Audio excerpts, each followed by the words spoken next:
professor showed Earth's most dangerous creatures. A cadet smiled and said, "Mine sleeps at home." Professor Malcolm Voss dimmed the lights in the Academy's primary lecture hall. The holographic display flickered to life, projecting Earth's apex predators across the front wall in perfect anatomical detail. 200 cadets sat rigid in the dark, their neural implants recording every word for their permanent service files.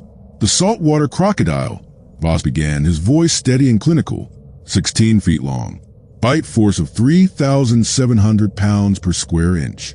"It hasn't evolved in 200 million years because it is quite simply perfect predation." The image rotated. Crocodilian teeth, scaled armor, prehistoric efficiency. The box jellyfish, invisible, fast. Its venom can kill a human in 90 seconds. 51 deaths recorded in the past 100 years, all from something you cannot see until it's already too late. Voss advanced to the next slide. A great white shark, dorsal fin cutting through crystal water. "But here is what you must understand," he said, turning to face the cadets. "These creatures are apex predators only within their specific environment. Remove them from the ocean, the reef, the savanna, and they become vulnerable, weak. They are perfectly evolved for yesterday's world, not tomorrow's." He paused. The silence in the lecture hall was absolute, which is why, Voss continued, "your generation will serve in a military built on one principle: adaptability. Not strength, not speed, adaptability. The creature that survives the next century is not the one with the largest teeth." The presentation ended. Lights rose slowly. The cadets began to stand, shifting in their seats, the moment of philosophical weight already evaporating into the routine of military life. That's when Cadet 3rd Class Elena Reeves raised her hand. Voss had taught at the Academy for 37 years. He recognized the gesture before it happened. A particular angle of the wrist, a specific timing. The hand of someone about to ask a question that would change the room's temperature. "Professor," Elena said, her voice clear and young, "I think you might be wrong." The words hung in the recycled air of the lecture hall. Voss didn't respond immediately. He studied the cadet. Elena Reeves, 22 years old, neurologically enhanced via proprietary gene therapy, the kind reserved for military families of sufficient rank, top percentile in every psychological evaluation. No disciplinary record, no friends in her cohort. "Go on," Voss said finally. Elena stood. Protocol dictated she remain seated, but she stood anyway. No one corrected her. "You said those predators are perfectly evolved for their environment, but weak when removed from it. That adaptability is the key to survival." She smiled, not warmly, but with the precision of someone who had rehearsed this moment. "But what if something is adaptable? What if something doesn't need to be removed from its environment because it becomes the environment?" "You're speaking philosophically," Voss said carefully. "I'm speaking literally," Elena replied. "What if the most dangerous creature isn't the one with the best teeth or the fastest reflexes, but the one that can look like anything, the one that can think like anything, the one that can be anything?"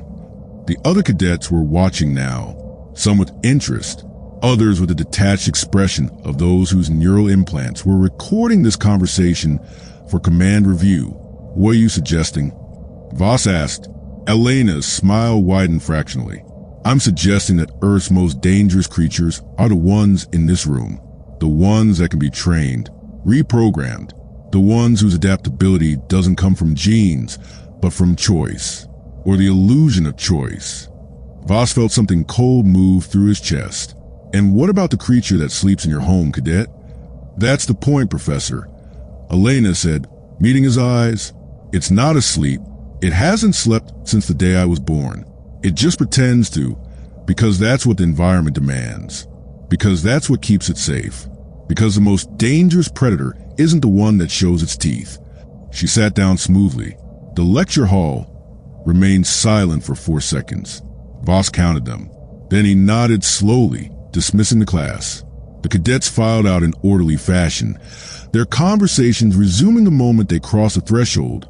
Surface-level talk about assignments and evening protocols. Elena remained seated, gathering her materials without hurrying. Voss approached her desk. That was a dangerous comment, Cadet.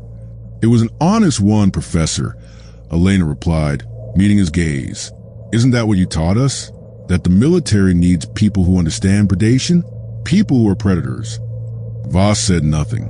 He thought about his 37 years of teaching, of filling auditoriums with young people and teaching them about danger, about survival, about the necessity of force, about carefully selecting which ones had the capacity to become something more than human. He thought about the genetic screening programs, the neural enhancement protocols, the behavioral modification courses hidden in the Academy's deeper archives.